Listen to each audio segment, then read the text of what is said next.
All right, how's it going, everybody? Tonight, I am building a PC for a friend of ours who lives out of state, and he lives somewhere where computer techs aren't really available. They really aren't an option. So he ordered all the parts, and I'm gonna put it together and ship it to him. Hopefully, the audio sounds good. I've been fighting audio in the studio a little for this stream in particular because normally I don't use the wireless mic in the studio. So lights are a little dim right now. I'll turn them up before I start building. And I'll have to move the camera around a bit. But so this is a Ryzen 7 3800X with a ROG gaming motherboard, a 2080 Super, and 32 gigs of RAM, a terabyte SSD, and I also have a 2 terabyte SHDD with a 1000 watt power supply. So it's a pretty straightforward basic build, but I figured I'd stream it out. That way the person that will be receiving this can actually see what's going on and how I build it.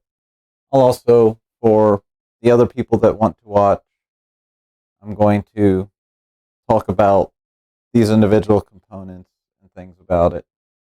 Now, I've not built a Ryzen system before, so this will be kind of interesting. It's, AMD is stuck with pins where Intel has gone with their LGA design.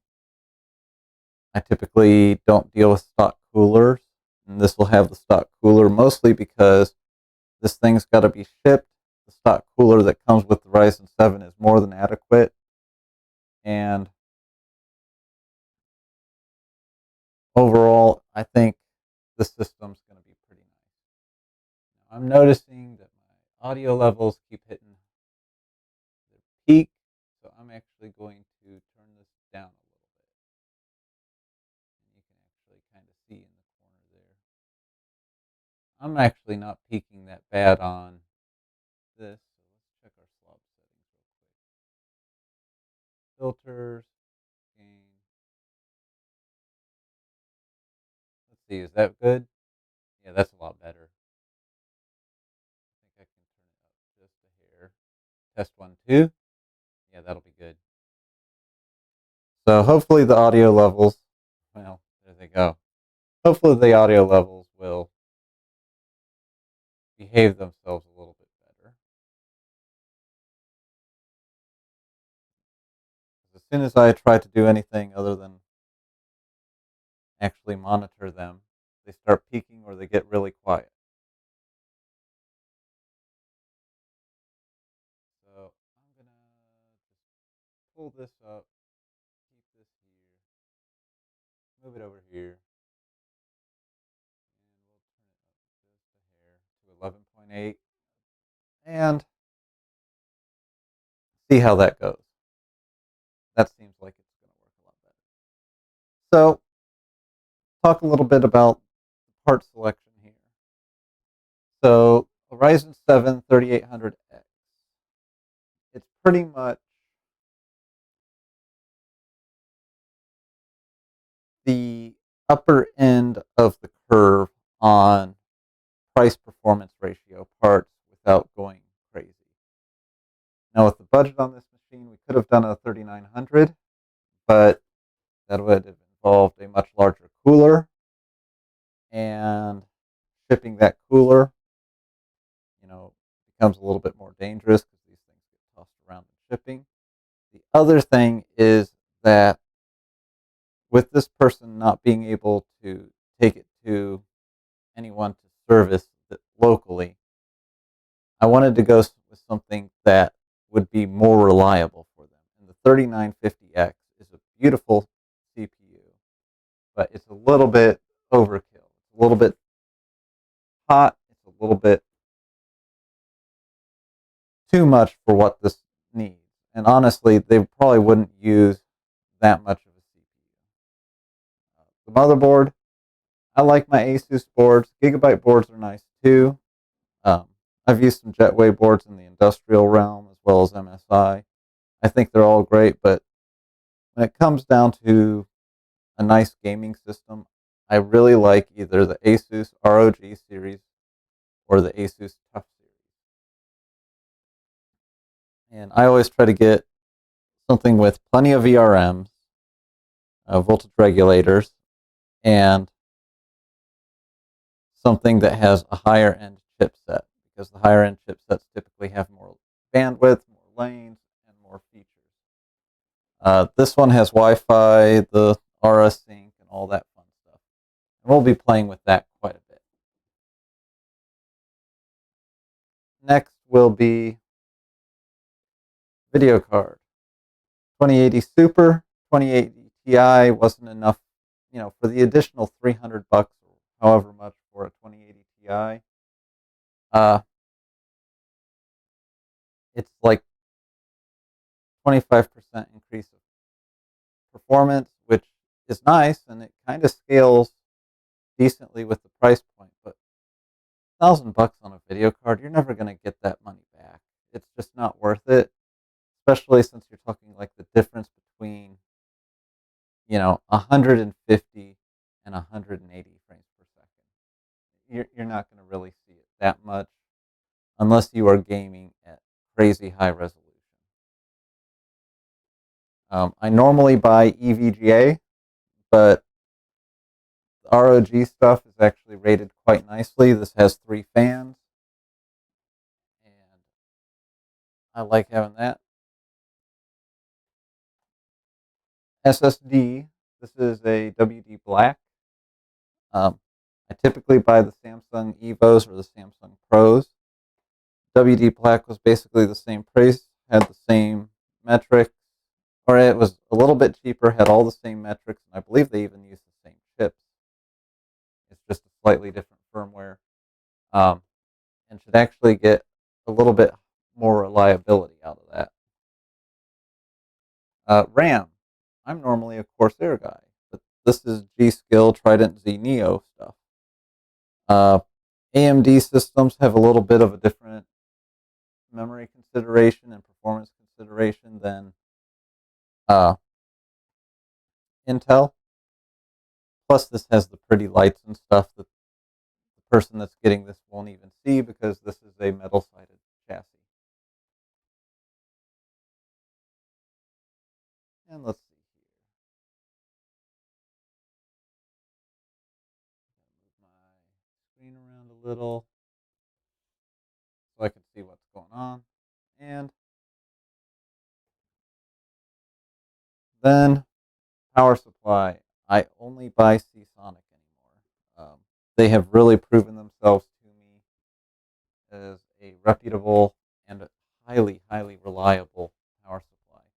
We went a little crazy on this, and I got him a 1,000 watt or 1 kilowatt capable Seasonic Prime Ultra Platinum power supply. It's actually not terribly big. It's a little bit bigger than normal, but if we wanted to put multiple GPUs in this box or anything like that, this guy will handle it no problem. Uh, with this being a Prime Ultra, they're pretty much top of the line, and with it being platinum, it should also be very efficient. Plus, it comes with cables in these pretty little bags. For chassis, we have the Fractal Design Meshify C. This is pretty much my standard chassis that I use for most every build for people. It's a high airflow chassis. It's also small, compact, relatively lightweight, and it looks really nice, performs really nice, has decent cable management, and will work well for this system. I'm going to turn the lights up and move the camera around a little bit, and we're going to start building.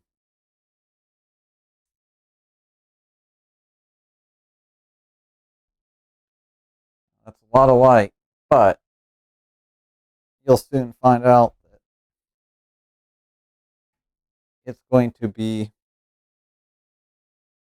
a little tight. So that should be good there. Try not to leave a bunch of mess in the shot. And here we go.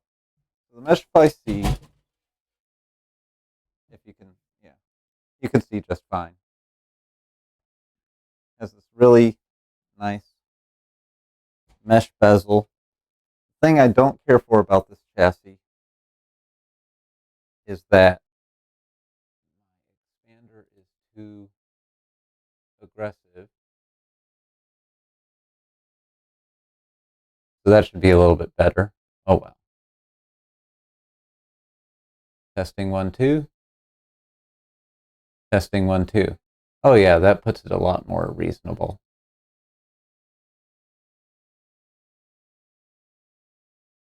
So this will be, no, that's still peaking a bit. Sorry, adjusting volume levels on the fly.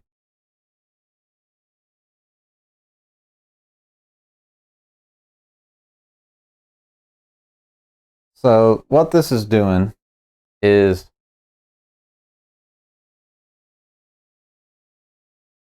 there we go. That should be a bit better. So the thing I don't like about the Meshify C is this top grill and this control panel. Up here, I typically like to see a USB-C connector because that's very common. I do like these USB plugs. I do like the power button on top and the reset button on top. Headphone jacks, no one uses those anymore. But this is just magnetic and sits on. Makes it easy to clean. But if I actually come over here and pull you along, this is a Fractal Design Define R6 that I have on my studio PC in. And this top bezel is a metal plate that's latched in place. It actually has buttons, or a button on the back to pop it up off. And it works beautifully. It's just that it is a much bigger, much heavier case. And with that, I don't really want to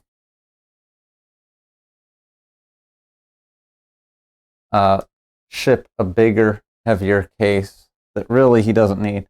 The other thing is the Studio PC has much different design considerations, one of which was to make it quiet.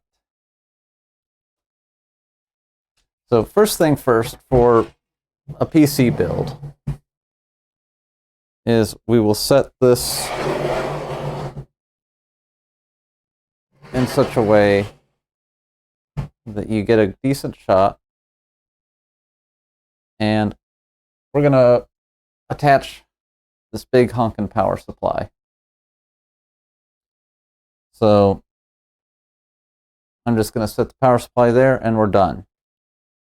Or I've taken the liberty of removing this power supply bracket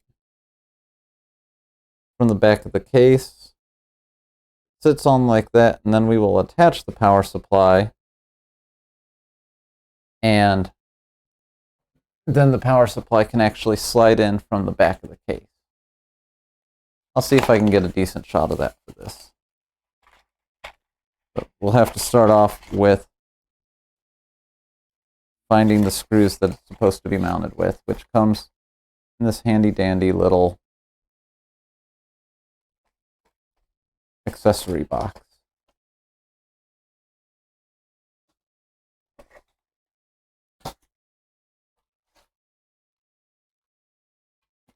All right, that should be good.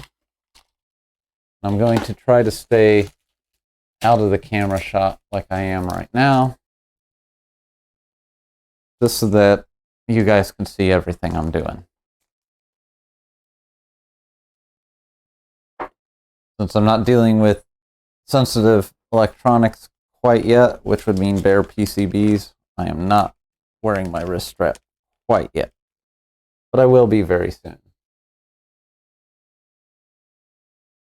So let's see, can we get a better shot here?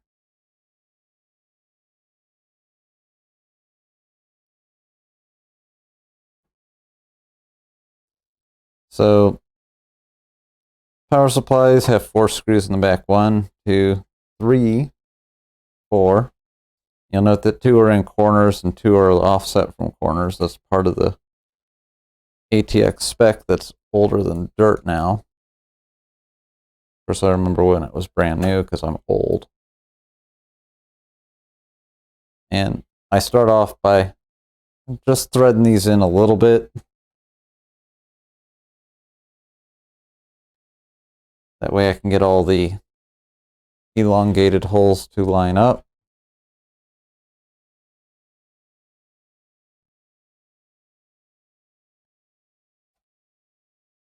And then I just kind of tighten them down.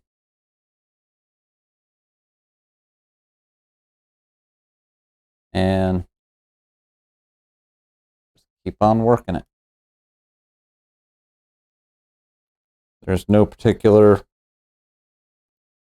bolt pattern or anything I follow. I just kind of do alternate one side to the other. When I mount the motherboard, there will be a pattern I typically will follow, although it doesn't really matter that much. So all this is a little bracket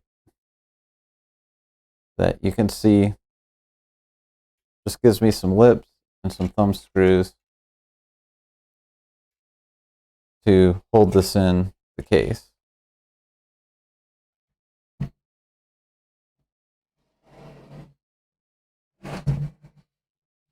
The bottom of the case has matching screws here. Power supply goes in the bottom. And this power supply has a fan on one side, no fan on the other. So fan goes down so that it can make use of the ventilation in the bottom of the case. This case does have a removable air filter in the bottom, which I'll show off in a bit.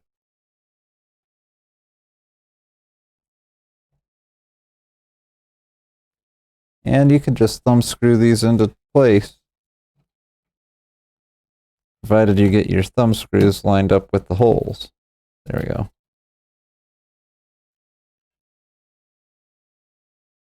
And I'll cinch it down with the screwdriver just to make sure it's nice and tight. Last thing I need is this thing coming apart and shipping.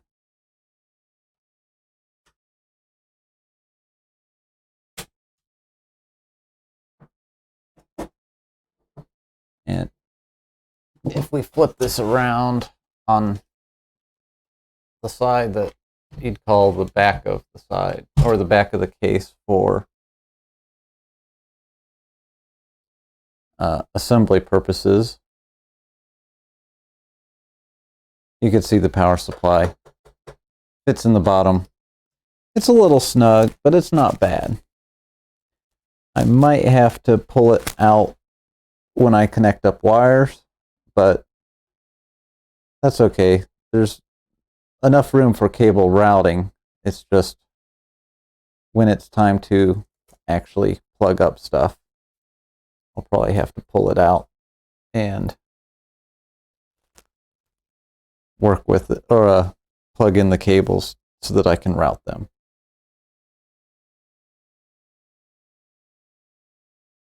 So camera adjust, camera adjust. And let's see here. So we'll flip this back over so you can see back in the other side, because the next steps are going to be to prepare the motherboard. And when I do that, or before I do that, I'm going to go ahead, I'm going to get these cables for the case fans out of the way. I've got to put standoffs in here, which are in this bag over here. See if I can get them to focus. And this case actually includes a really nice tool for mounting or putting the standoffs in it. So the standoffs are basically like a bolt on one end and a threaded screw hole in the other, and they're hex. Well, they include with this a little tool, if I can get it, that has a Phillips screwdriver head and a hex driver on the other end. So I'm going to set that down for a minute.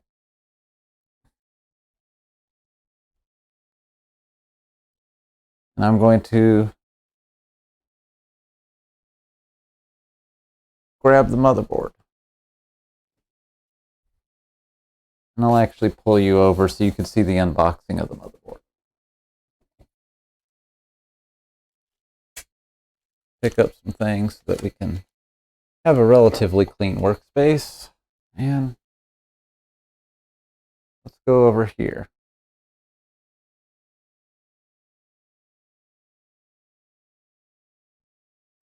So this is the Asus ROG Strix. See if we can turn down these lights so you don't have quite so much glare. Help a little. There we go. That's quite a bit better. And I haven't fully emptied these cases yet, or boxes, and looked at everything, but I have at least broken seals so that I don't have to cut them on stream. So you open it up. It has a little Republic of Gamers box here. And inside this is actually the Wi-Fi antenna for the motherboard. So we'll set that aside.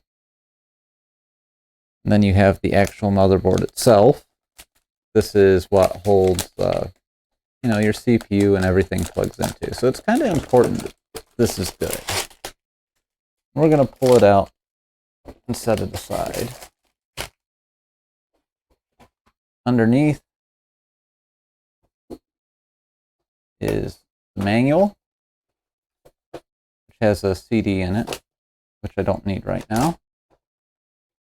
Some stickers. Some type of certificate of authenticity because, I'm so worried about that. We will have some SATA cables, some zip ties. These are screws for the M.2 drive. M.2 drive. Has some thermal couples. Looks like a fan header to AuraSync cable and another AuraSync cable. AuraSync is their lighting, their bling controller. And then you get this nifty ROG door tag.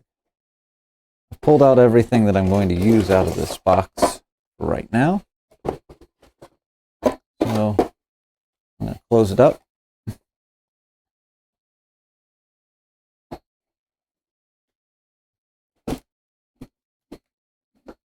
And get it out of sight.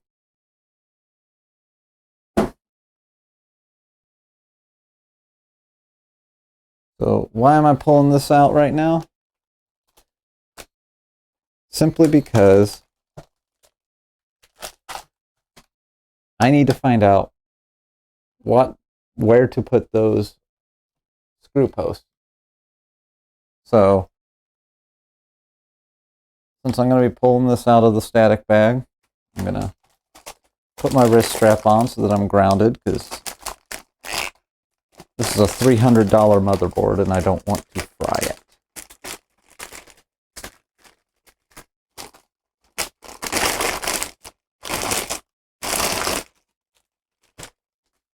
And you get to see my beautiful Bob Ross matte.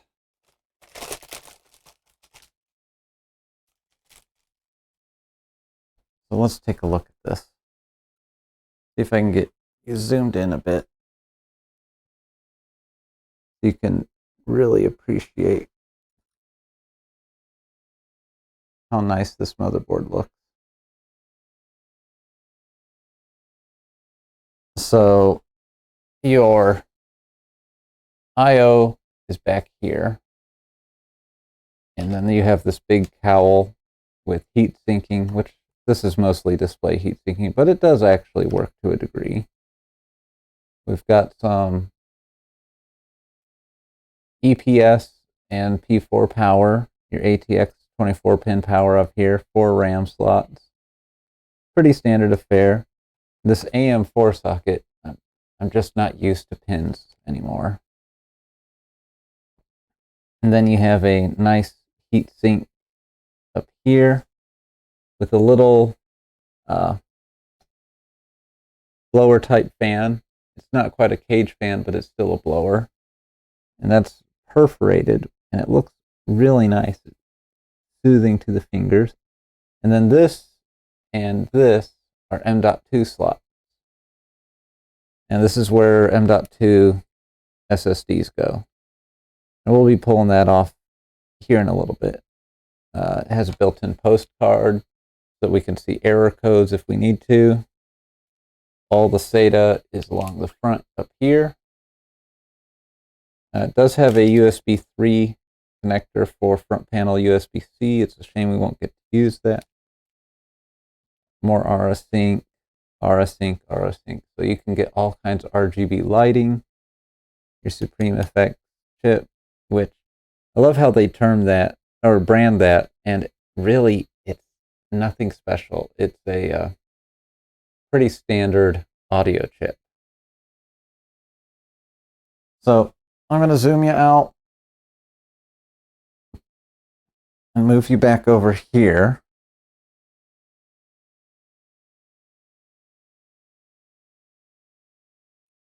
And we're going to see, forgive me for leaning in front.